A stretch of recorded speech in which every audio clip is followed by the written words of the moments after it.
y'all, I'm Hope here at Crafty Hope. Welcome! 'Tis the season of joy and sharing, and that is fully my goal today, is to bring you some joy and share with you this fun ornament project. I'm going to be using quite a few graphics arts materials, and let's get started so we can just hop on in and have that joyful experience.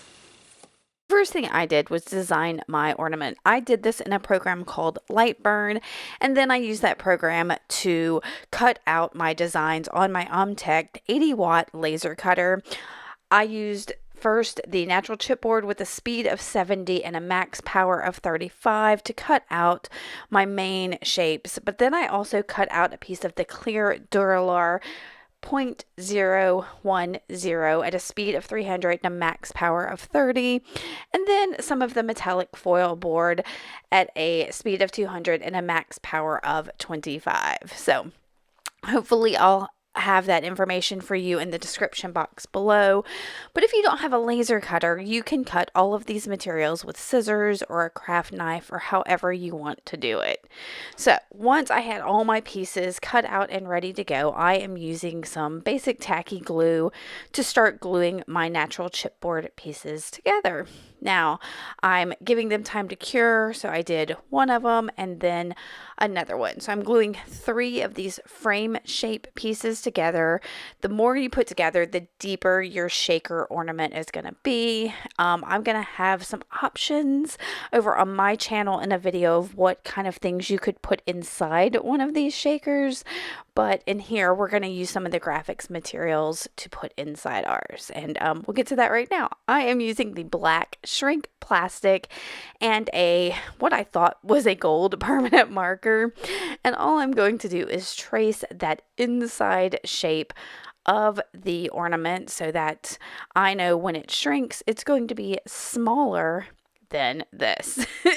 So I'm tracing that with my gold. This also gives me an outline that will frame up the shape that we're going to put in there. So I did that in the gold. The metallics work beautifully on the shrink plastic, but do try to use a permanent ink or marker.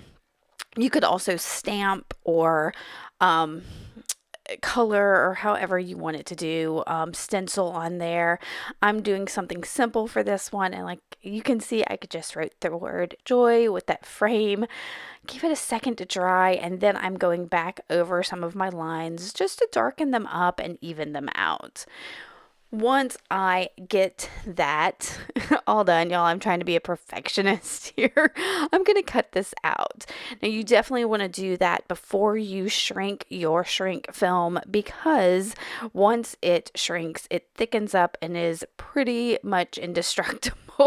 So definitely take your time, do what you want in this stage while it is still nice and floppy, even up any of your edges, all of that. And then you're going to take it to your oven or your heat tool or your toaster oven or anything like that. I would definitely recommend testing out a few pieces. That's why I've got pieces cut out of mine, because I tested out what would work best. I am per some tips on the grafixarts.com website, I put my piece between 2 pieces of parchment paper with a a loaf tin on top to weigh it down to get my ornament nice and flat. I used a temperature of 300 degrees Fahrenheit and did it for 2 minutes. Like I said, test out what works best with your oven and the shrink plastic you have. I decided I don't want to have just the natural color there on the inside of my ornament, so I'm using some acrylic craft paint and gold, and I'm just painting the inside of this frame so that when I assemble this back piece, I'm not going to get that paint on there. So for the back of this, I've decided to use some music paper, but to adhere it, I am going to use the double tack mounting film from Grafix. So I have cut my little piece of paper down, knowing that'll fit on that back plate. I will trace the paper with a ballpoint pen, I'm trying to find one right now, onto that double tack mounting film. Now what this is going to do is basically turn that paper into a sticker, and that is awesome because that will adhere perfectly to that natural chipboard. So I've cut that down, and I'm going to take a second. I don't know what I was doing here. I like peel off one corner and decide that's not what I want, so I try peeling the other corner. I think I was thinking that the stickiness was going to be on the other side. I don't know. Once I get that up, one side of that is sticker and the other side is still non-tacky yet because I haven't peeled up that backing paper yet. So I will take that same pen from there and trace it onto, laying things out, making sure it's what I want visible will be visible on that music paper. So I'm going to trace that and then cut that shape out of the music paper. Now I'm going to cut on the inside of my line because I don't need this to go out to the edges, because when I put my glue down, I want my glue to make contact with that chipboard. So I'm just going to cut this out, and now I have a sticker that will fit on my back plate. I did decide that the music paper itself was a little too bold and distracting, and to push that back, I'm using a bit of white gesso and a really wet paintbrush to basically do a whitewash on top of this paper. I should have done it before I put it on the double tack, but it's fine. I just made sure it dried really well. I let it air dry, and then I'm using my Crop-A-Dile 2 to punch a hole in the center of that sticker. We'll get to that in a second. First thing I want to do is adhere that to the back plate of my ornament. So to do that, I'm going to peel up just a tiny bit from the top edge of that sticker that we have created, fold it down and make sure everything is in place before I actually push it down and burnish it down. So then from there I can slowly peel back that non-sticker paper and get it stuck exactly where I want. From there, it's going to be a matter of sticking down my frame. Again, I'm going to pull out my tacky glue, and I'm going to put the tacky glue on the frame portion. That way the glue is exactly where I want it to be, and I'm making sure I get definitely on those outside edges some, because that's where it's going to make contact with the rest of the chipboard. I do give that a minute to dry before I move on. I also clean up some of the glue that like oozes out the side.